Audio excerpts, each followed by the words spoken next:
We are live now, ma'am. Yeah.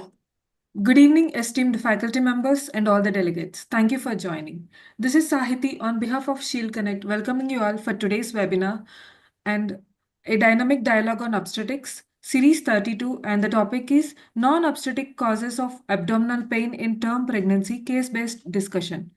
This webinar is organized by FOG webinar, Advancing Academic Excellence in Fertility, Obstetrics and Gynecology in association with Fertility, Obstetrics, Gynecology Continuing Education Society, Chennai, and also organized by A4 Hospitals and Fertility Center, Chennai.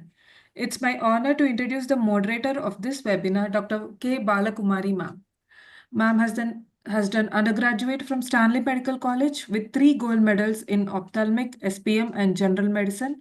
Ma'am has diploma in assisted reproductive techniques from the University of Oldenburg, Germany. Founder and past president of Velcheri IMA, has been awarded as Marutuva Nachiaram by IMA and Hindu Tamil Tisai. Has a YouTube channel of her own and also clinical lead obstetrics a department in A4 hospitals and also Oxy executive committee member. I welcome you, ma'am, and I hand over the session to you. Thank you. Keep changing the slides, please. A warm welcome to Dr. Chandrasekhar, whom I know for the past 5 years, a very good academician and a clinician, and he has done his gastroenterology from, he's an FRCS, an MCH surgical gastroenterology. He is trained in HPB and liver transplantation. He's a consultant in GI surgery, and he has worked in Madras Medical Mission for the past few years and in Gleneagles Hospital. He's a fellow of the Royal College of Edinburgh and Association of Surgeons of India. Sir, we welcome you and we will be very happy to ask you questions so that we can improve our knowledge of gastroenterology associated with obstetrics and gynecology. Most of the time, the women, I keep changing the next slide. Next slide. No other slides, ma'am. Varalakshmi is not there? Who I have, 1 second, then let me, permit me to share the slides then. Sure, ma'am. Sure, ma'am. You can start sharing. See, you should have told me that normally you people do, no? Sir, can you, no, I think I will do it. Got your slides here, madam. You got your slides, sir? But I don't know whether I can. Okay, I will share. Just give me a few minutes. Sorry for the inconvenience. I thought these people might have.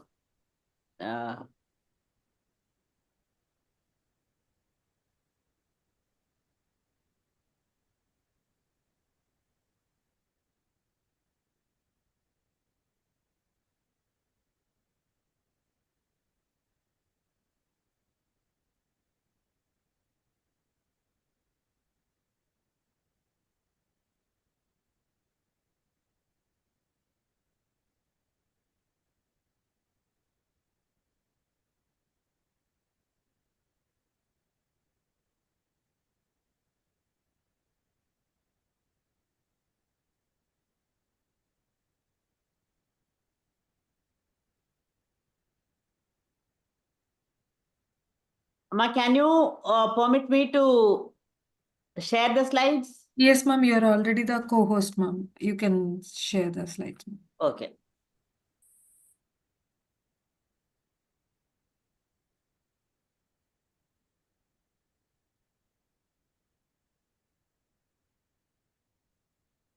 Okay. Are you able to see my slides? No, ma'am.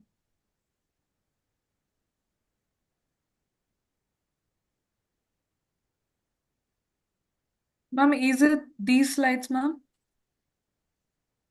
These are the ones. Non-obstetric causes of abdominal pain. Can you see? Yeah. Okay. Thank you all of you for joining, and we will go ahead with the presentation. One of the most common complaints all of us know during pregnancy, the woman comes with the pain abdomen. And we know that it is not obstetric pain, it is not uterine contractions, there are no cervical changes, there is no discharge, but the patient is suffering.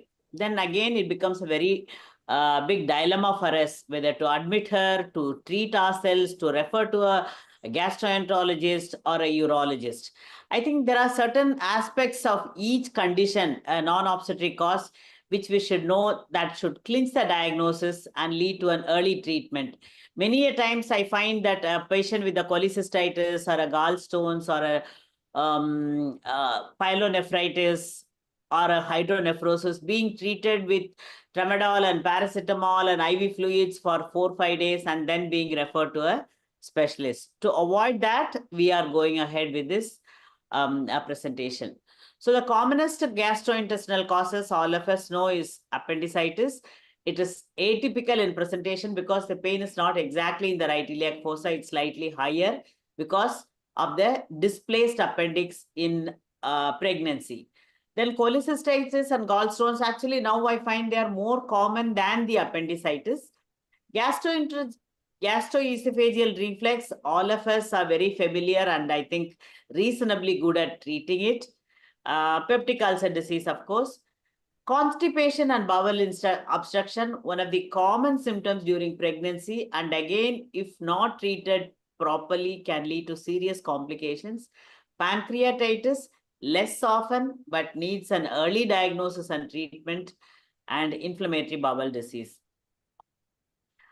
Sir, this presentation, I would like your opinion.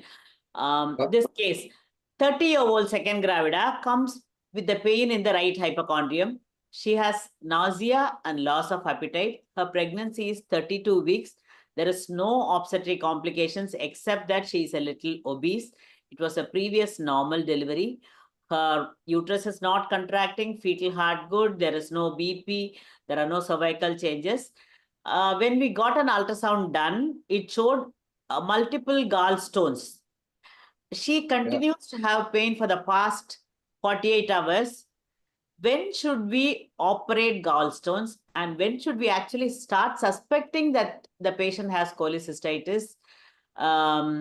What would be, I would like you to highlight on that point. When will you suspect and when will you operate? So, I mean, in cholecystitis or gallbladder, the confounding nature of pregnancy is less compared to more pelvic problems like appendicitis.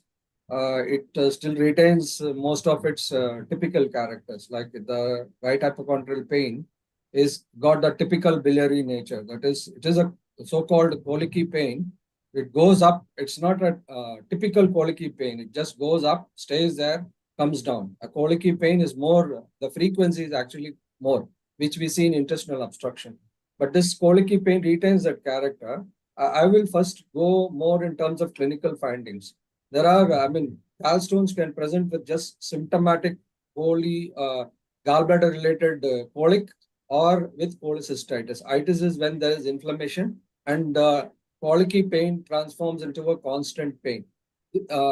This is what I would look for in the history. Though the confounding issue of pregnancy is there more so in the third trimester. In the first 2 trimesters, we can look for the typical presentation. Though in the first trimester, the nausea and vomiting might be a confounding issue.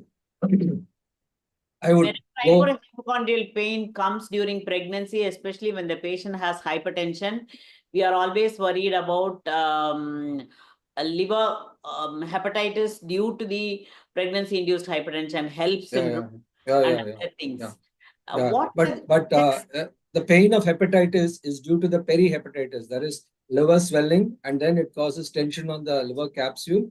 And the pain of hepatitis is a constant kind of pain. It lacks the colicky character. So when there is a gallbladder obstructing the duct, but there is no inflammation yet, it causes a colicky pain. A pain that goes up, comes down in a couple of hours, then goes up again. And then when there is inflammation, when there is chemical cholecystitis initially, followed by bacterial cholecystitis, there is inflammation in and around the gallbladder. It affects the peritoneum of the gallbladder and there is irritation of the parietal peritoneum, then we start getting the signs. It's just like in a non-pregnant patient, but only that these findings, people think that they don't, we don't, we try to jump the gun in terms of clinical history and findings. It still has its value. There must be tenderness in the right hypochondrium, and that would convince me more in terms of cholecystitis. Then, of course, we have our ultrasound findings, but again, this might be confounded by the presence of, we look for pericholecystic fluid and edema on the gallbladder wall, which may be present by itself during pregnancy, more so in the second and third trimester. So the question of when to intervene, I would go by whether all the corroborative findings are there. In a normal cholecystitis, when we want to avoid operating on a high-risk patient, we look for corroborative findings of inflammation. Say in a non-gravid patient, we look at CBC and whether there is Murphy's tenderness or not. This is a typical thing that we look for. I would still go walk through all these stages and then come to a conclusion regarding the diagnosis. And the clincher, of course, is going to be the ultrasound, which will give the corroborative findings. And then the question comes whether we should operate or not. I would not operate on a symptomatic gallbladder if we can temporize and go through the pregnancy. But if there is inflammation, then we have two options.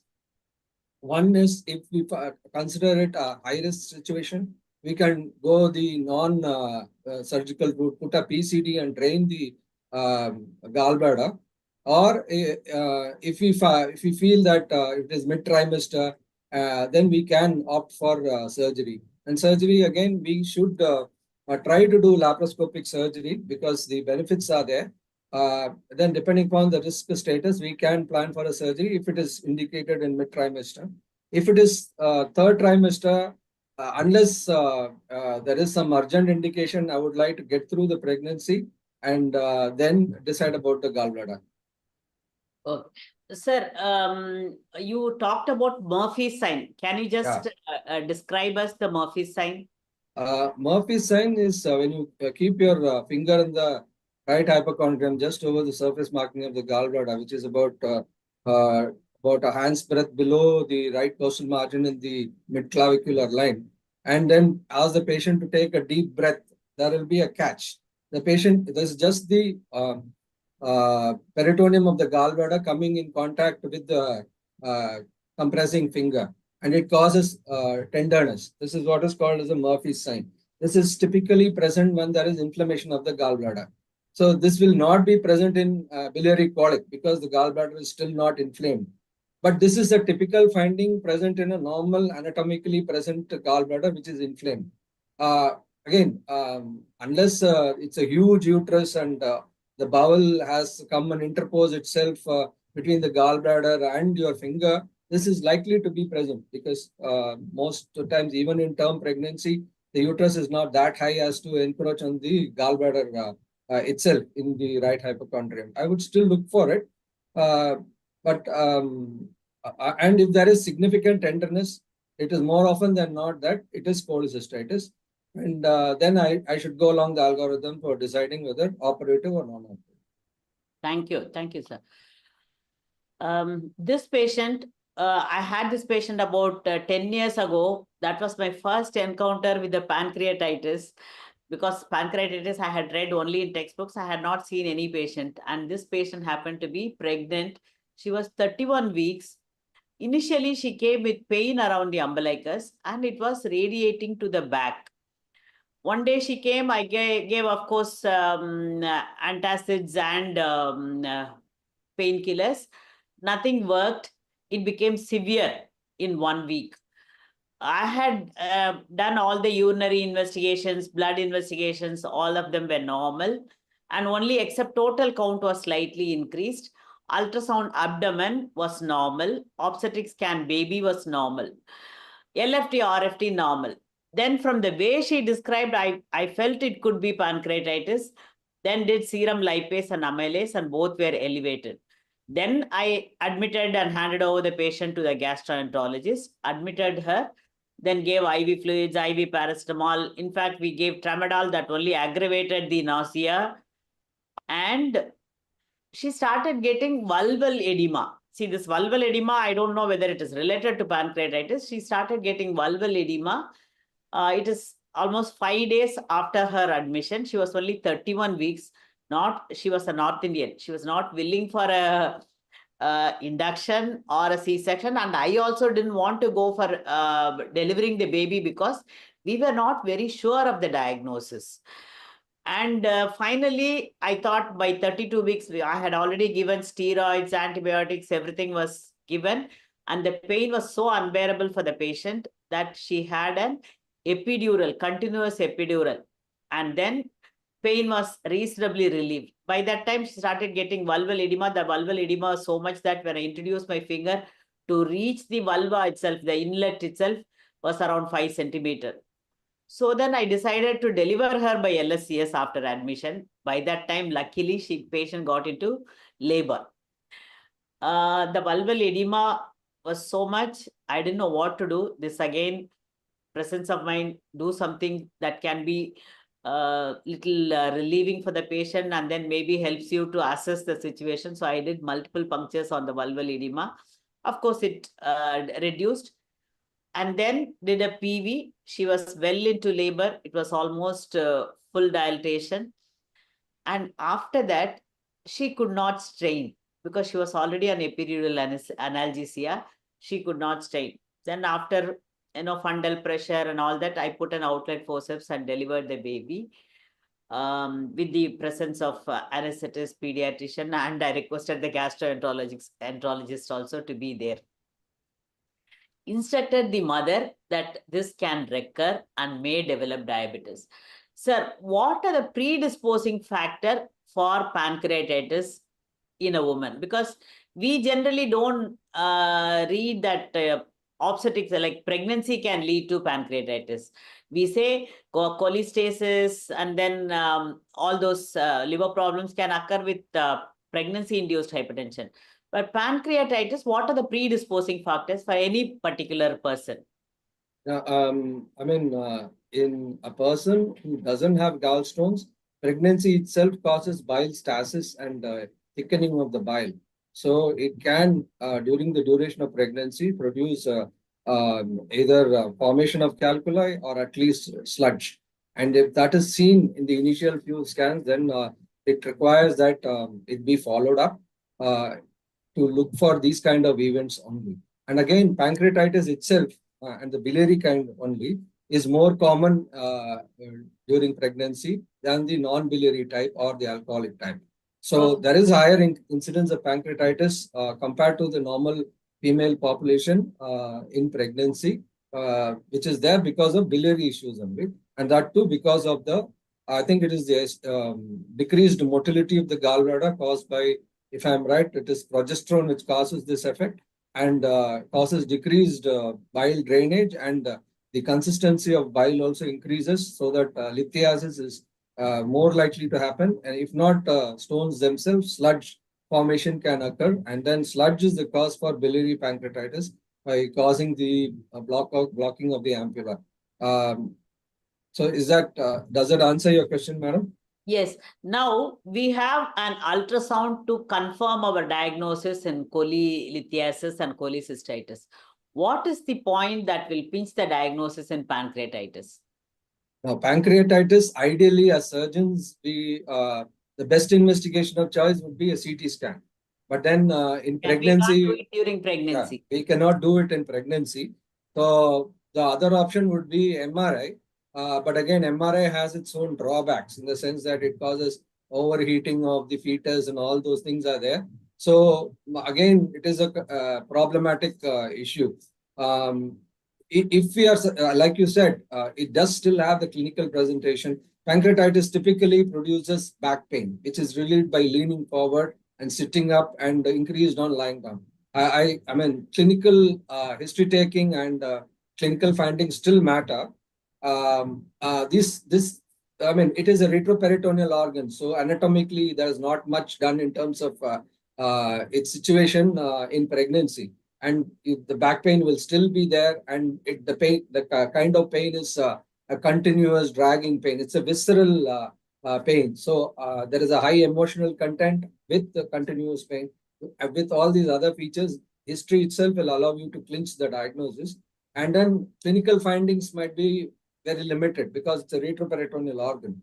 Other than some epigastric deep-seated tenderness, and you were asking for, I mean, for gallbladder and gallstones, the investigation of choice is ultrasound. It has got the maximum sensitivity. But for the CBD, to look for stones in the CBD or sludge in the CBD, MRCP is better. MRCP this is how we go through in a non-pregnant situation. But if at all we need a clinching diagnosis, then it would be MRI with MRCP. If that cannot be done, then EUS might be helpful. Endoscopic ultrasound, it has equal sensitivity for CBD and even for the pancreas. So that would be one option to look at the CBD and the ampulla.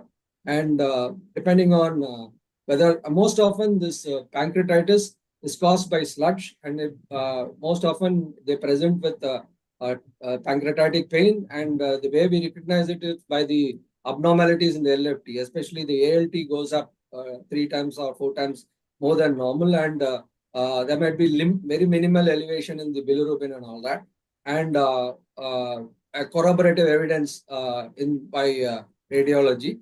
So if you wanted a clinching investigation for a pregnant situation, MRI, but if that is not advisable, then an EUS would be the one to go for. Okay. What will be the line of treatment in these situations? Will early delivery help in these patients?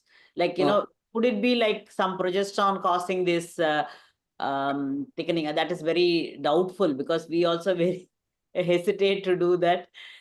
So, like, No, how I mean, generally treat pancreatitis?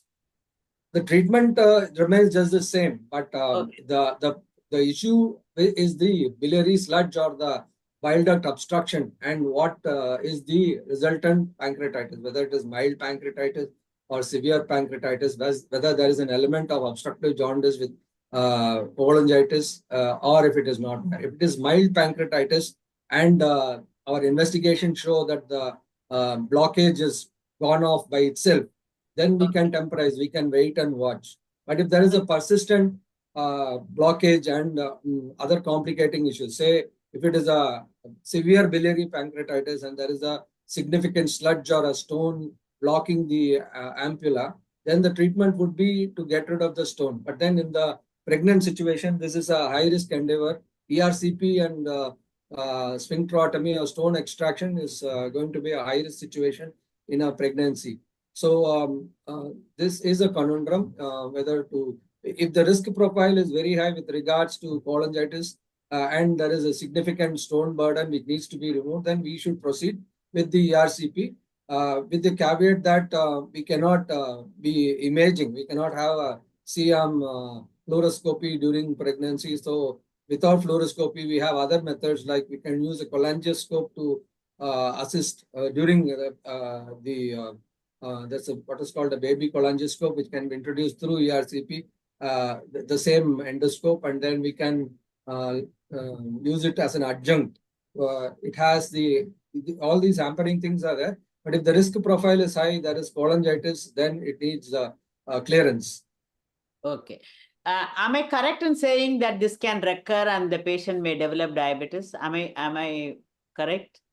Depends upon what is the etiology. If it is gallbladder issue, gallbladder stone or sludge causing pancreatitis, biliary pancreatitis, so the focus of the problem is the gallbladder. So once we relieve the bile duct or ampulla issue, then the next step would be to get rid of the gallbladder, to remove the gallbladder. But then that can wait depending upon where she is in the pregnancy. If it is third trimester, probably go through the pregnancy. But if it is very early, one option is to just wait and watch. But with the with the thing in the background that it can get repeated. And if it is very early pregnancy, again, we cannot intervene. Mid-trimester, if you recognize significant sludge burden, one option with the history of pancreatitis would be to go ahead and operate on the patient.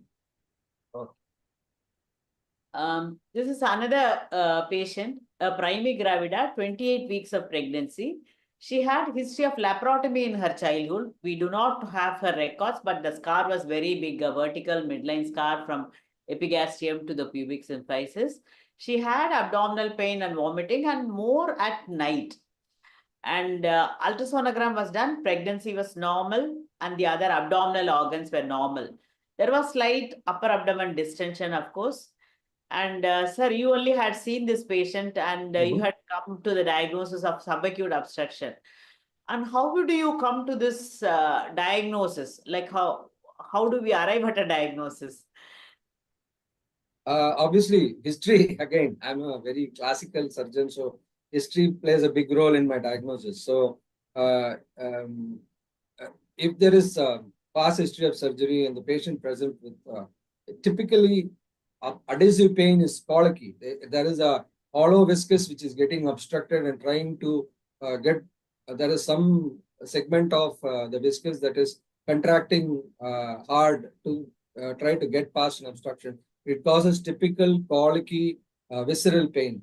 Visceral pain, again, high emotional component. If you ask the patient how severe, it will be 8 or 9 out of 10. And severe pain, colicky pain, and if it is small bowel that is involved, it will be mid-abdominal, periumbilical pain, and accompanying history will be there. Depending upon how late the obstruction is, there will be just pain or there will be pain and vomiting, and the vomiting will tell you whether it is bilious or coffee ground or whether it is feculent vomiting. In this gradation, if it is bilious, you can take it that it is early. And if it is feculent, it is a very late presenting obstruction. So, and there won't be much distension. In adhesive pain, there is a lot of interloop obstruction so that the freedom of the bowel loop to distend is also limited. So the abdomen might even be very little distension, and it might even be scaphoid because the particular point of obstruction might just be 1 or 2 adhesion bands. So this itself will tell you, and abdominal findings per se might be very limited. There might be some limited mid-abdominal tenderness. And then there will also be this obstipation and other findings of classical obstruction. But you will find central abdominal, if at all, distension, and vomiting, again, bilious or coffee ground or feculent vomiting, and depending upon the how much period has gone through in the obstruction. So that will give the first suspicion. Clinical findings, as I told you, will be limited. And then a plain abdominal X-ray would be useful in a general setting. Again, we are hamstrung in a pregnant patient. So ultrasound is useful. Some very good ultrasonologists can actually insonate the involved segment and can show the dilated segment above and the non-dilated segment below, but it needs a skilled ultrasonologist. Other than that, we have to go by clinical acumen only. Okay. When will you intervene in these cases? What advice will you give this sort of subacute obstructions? What dietary advice should we give for these women? Regarding intervention, madam, anything which persists more than 24 hours is an indication for intervention. But however, I qualify this with when it is subacute obstruction, by the name itself, it means that obstruction is not total. There is some amount of lumen that is available for the effluent to go through. So if we do conservative measures properly, which is Rayleigh tube, drip and suck up, Nalbam out, Rayleigh tube, suction and 4th hourly drainage, and monitoring of IV fluid status, and optimizing your electrolytes, it most often than not, you will have relief of the obstruction because most often the whole lumen is not compromised. Once there is some relief of obstruction, then the question arises whether she is going to progress to complete recovery, or is it going to recur? We do what is a trial of diet, which is you can start slowly on liquid diet and then see how the patient goes. If there is recurrence, then in a normal patient, we would try to give gastrographin, which has the effect of both going through and for evaluation, and also it is hygroscopic. It causes widening of the obstruction, and it can by itself cause relief of the obstruction. But again, we can give gastrographin in a pregnant patient because it's not absorbed. But again, radiology will be limited. We can't do a CT scan. We can't do an abdominal X-ray. We are hamstrung by that. So if there is improvement following a gastrographin, then again we persist with our conservative management, which is just slow progression from liquids to semi-solids to solid diet over a period of 1 to 2 weeks time. Sorry about my, what is gastrographin, sir? Gastrographin is it's a hygroscopic or what is that? It's a contrast medium. Okay. Contrast which is used, we use it left, right, and center for luminal evaluation. It also by has a nature of hygroscopic, which is pulls water into the lumen and causes increase in the volume in the lumen, by which nature it widens the obstruction. If there is a limited luminal area, which because of gastrographin's hygroscopic nature, it tends to increase the luminal diameter, and a limited obstruction might get relieved by giving this gastrographin. This is a 26-year-old primigravida at 24 weeks of gestation, presents with gradual onset of right-sided abdominal pain. It's not in the right iliac fossa. There's nausea and loss of appetite. The pain initially started around the umbilicus, but now has shifted more towards the right side. There is no problem like obstetric problem. Again, there is no contractions, no vaginal bleeding, no vaginal discharge. There is tenderness in the right iliac fossa, mild fever and leukocytosis. And how do we go about this patient, sir? This, if appendicitis is confirmed, do we operate on her, or what This is mid trimester, madam.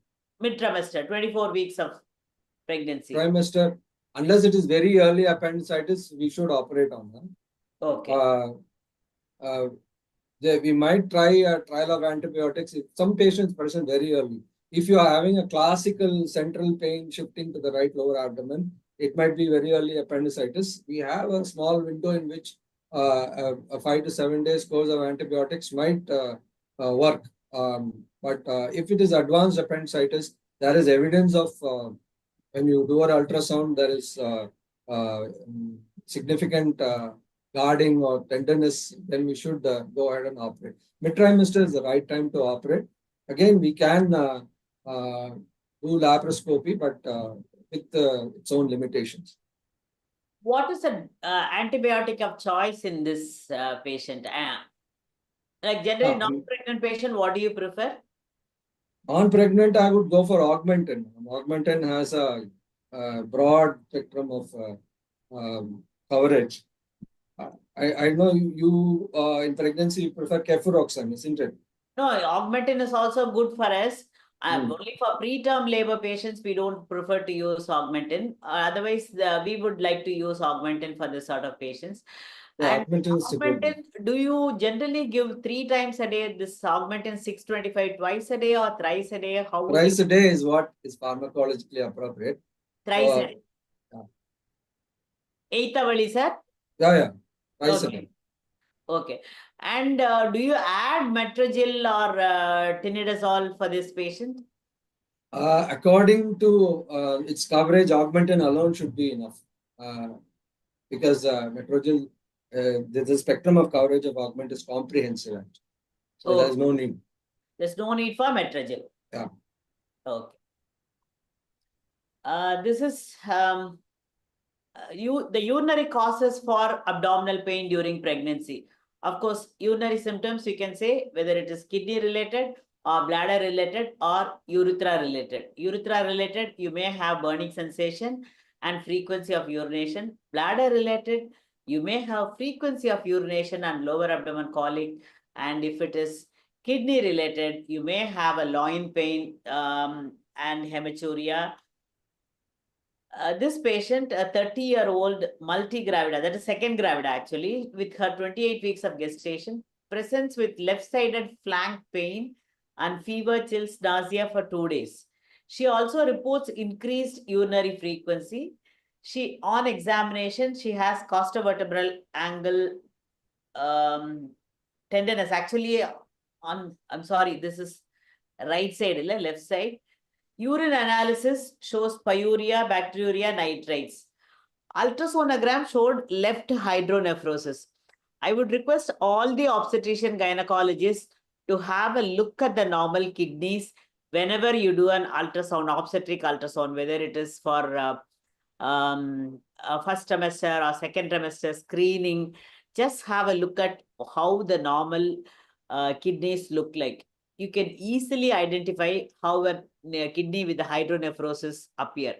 If there is hydronephrosis and ureteric colicky type of pain, it is better we refer the patient immediately to a urologist. If necessary, they will do stenting, because many a times I find 4 or 5 days the patient comes with severe pain, repeated pain, and then we still don't do the diagnosis. So if not, at least get an ultrasound done by a sonologist immediately. Again, all of you know, pyelonephritis is a very serious complication, has to be treated promptly, and immediate referral to the urologist or a urogynecologist is the most important aspect that we should. Musculoskeletal causes. Many of the patients complain of pain on the sides in the inguinal region or a little up.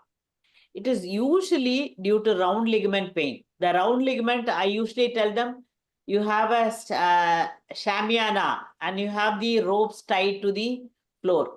Similarly, on either side of the uterus, the round ligaments are attached, and then they come down and get attached to the vulva.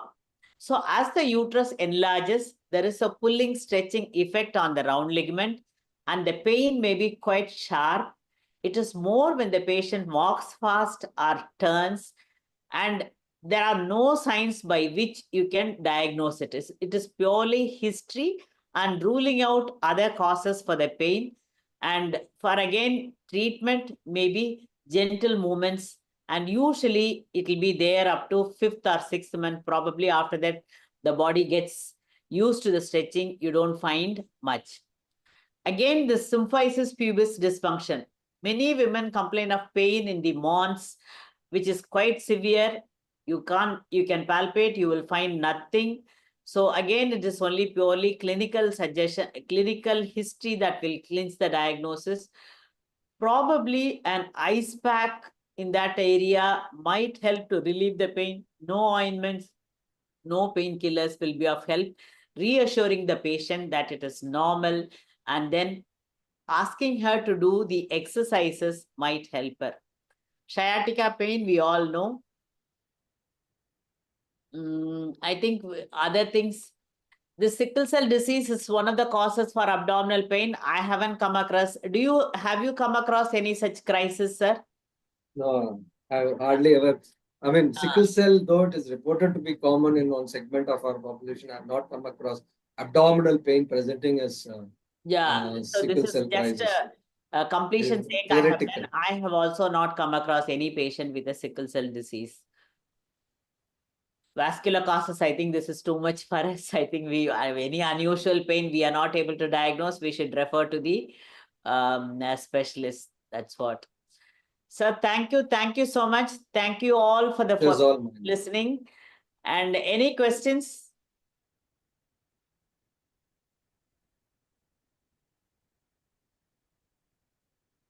There are no questions. So thank you. Thank you so much for accepting our last minute invitation. Thank you, And sir. Thank you for having me. Thank you all for joining us. Thank you. Sahiti, we will wind up. Ma'am, GB polyp, ma'am. Yes, ma'am. யோகசாலினி இருக்காங்களா? Sahiti?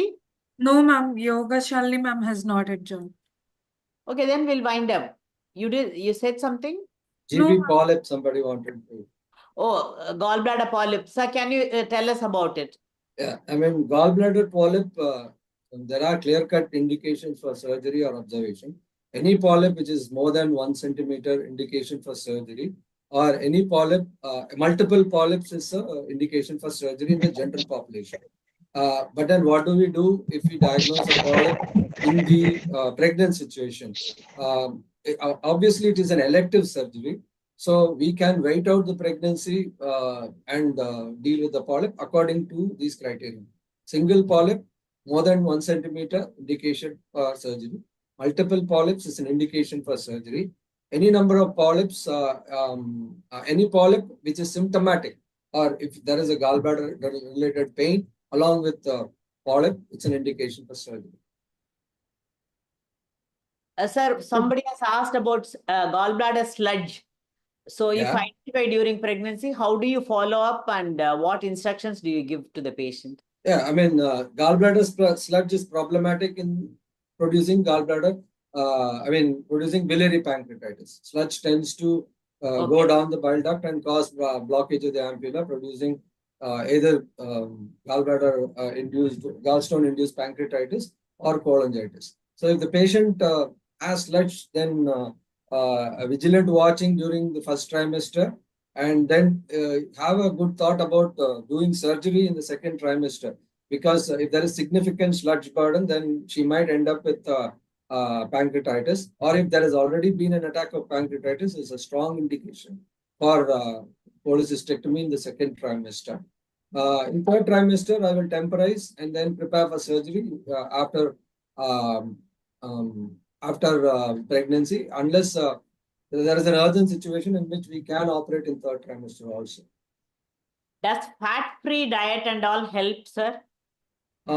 Fat-free diet, see, the pathophysiology of gallstones is not directly related to fat alone. Fat-free diet would help if there is an element of pancreatitis. So, relieving the burden on the pancreas, diet needs to be a little bit lower in protein and fat, so that the burden on the pancreas is reduced. By itself, if there is a functioning gallbladder with sludge, a fat-free diet is advised, because if there is contraction of the gallbladder for a fatty diet, it might propel the sludge down. So, but if there is already a contracted gallbladder, it's a chronic cholecystitis, it is not going to respond to any kind of diet. So, there I wouldn't bother about the diet. But if there is a pancreatic issue, fat-free diet is indicated.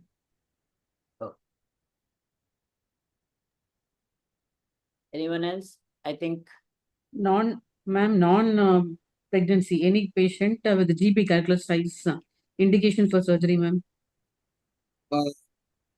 Depends upon the patient, him or her attitude towards the problem, madam.